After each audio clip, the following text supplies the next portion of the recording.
I'm Kamal Santamaria. This is Counting the Cost on Al Jazeera, our weekly look at the world of business and finance. This week, the cost of living and a dire warning from the World Bank. Millions are being driven into extreme poverty as food prices soar. We speak to the World Bank's managing director. While Iraq takes the unusual step of combating its food crisis by cancelling an order for US fighter jets. And in other business news, Nokia teams up with Microsoft. It's either a technology dream team or an attempt to survive. We look at the changing face of the technology sector. So very much a program of two halves this week, because while some of us have all we need, a lot don't. And that includes the basics, food. You know, global food prices are rising to dangerous levels, threatening tens of millions of poor people. And that's not us saying that. That's Robert Zoellick, the president of the World Bank, a group which also says the number of undernourished people in the world is now approaching 1 billion. What's really scary, though, is how quickly it is getting worse. According to the World Bank, 44 million people have been pushed into extreme poverty since June of last year. The bank defines extreme poverty as those people living on less than $1.25 a day. And between October and January, its food price index has risen 15%, making that $1.25 even more paltry. So here's how we're breaking it down this week on Counting the Cost. We've got that interview with Ngozi Nkonjo-Iweala, who is the Managing Director at the World Bank. Lawrence Lee will have a report from London on the part that speculators are playing in driving up prices. And Scott Heidler's been to a commodities trading floor in Chicago to see how the whole pricing system actually works. But we're going to start in Iraq, where there is rising anger over a lack of public services and government cuts in food rations. New parliament there is grappling with a $13 billion deficit, but it was also going to buy a bunch of fighter jets from the US. Now, though, there is a change in the air. Jane Araf with this report from Baghdad. American fighter jets or food? Looking at these protests, it's easy to see what choice the Iraqi government would make. Facing a huge budget deficit, they've announced they're delaying the purchase of 18 F-16s and will use the $900 million to help the poor. Almost daily protests here, even among the middle class, have focused on lack of services and cuts in food rations. This in a country which has some of the world's biggest oil reserves. 30% of the Iraqi people are under the poverty line. Their income is under $2 a day. How can this be justified? Since 1991, in response to international trade sanctions that lasted more than a decade, the Iraqi government has provided every citizen with food at virtually no cost. It's basic stuff: rice, flour, cooking oil. But millions of the poor depend on it.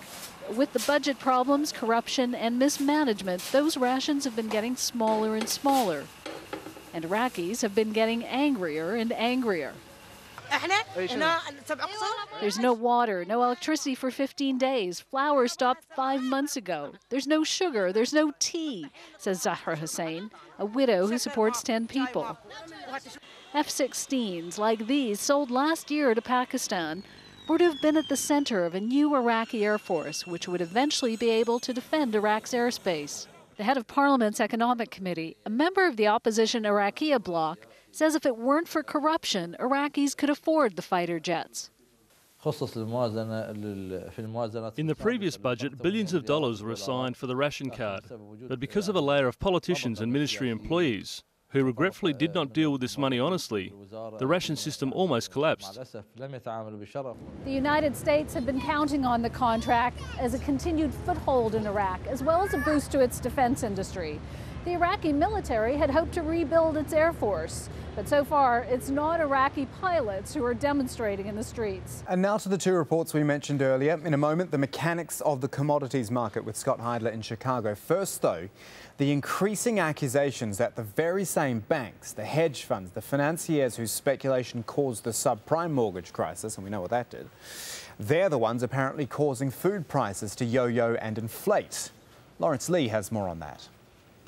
There are lots of things which lead to food shortages. Floods, fire, drought, civil unrest are all assumed to cause hunger and misery for the poorest in the world.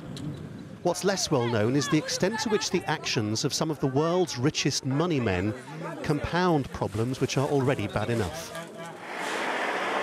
This street is in one of London's richest areas, Mayfair. This anonymous building houses a hedge fund, which is an investment vehicle for millionaires. Here, the actions of just a few people had global implications. One day last year, the people who work in the hedge fund here had a brilliant idea.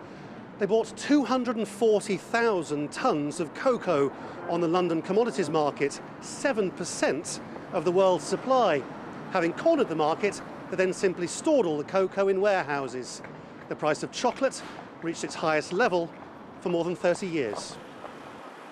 This is how prices of wheat and grain have risen so much. The hedge fund wouldn't talk to us, but a few are prepared to break the code of silence among traders.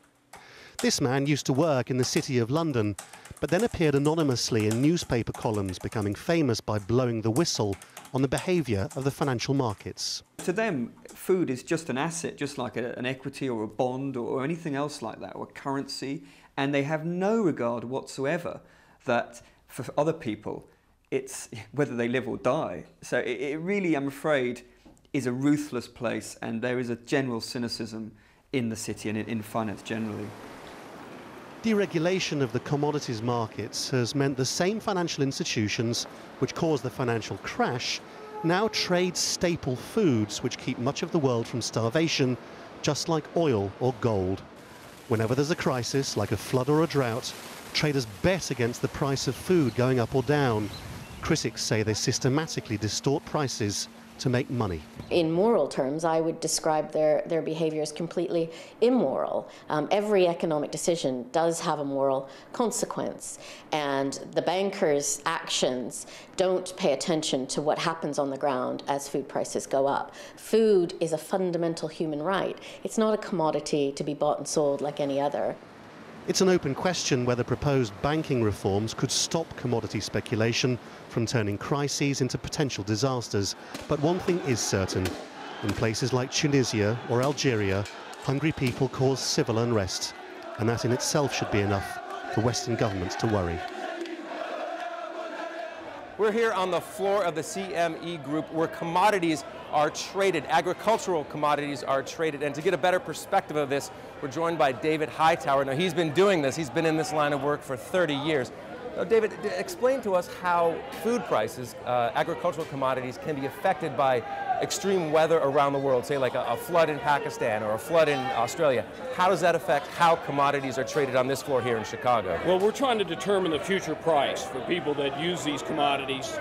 A lot of planning goes into putting these supplies where they need to be, when they need to be. And so this is somewhat a clearinghouse for information from the world.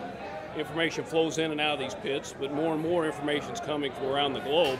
They're trying to help us determine what the value of those commodities are. And when you have a little bit of a threat from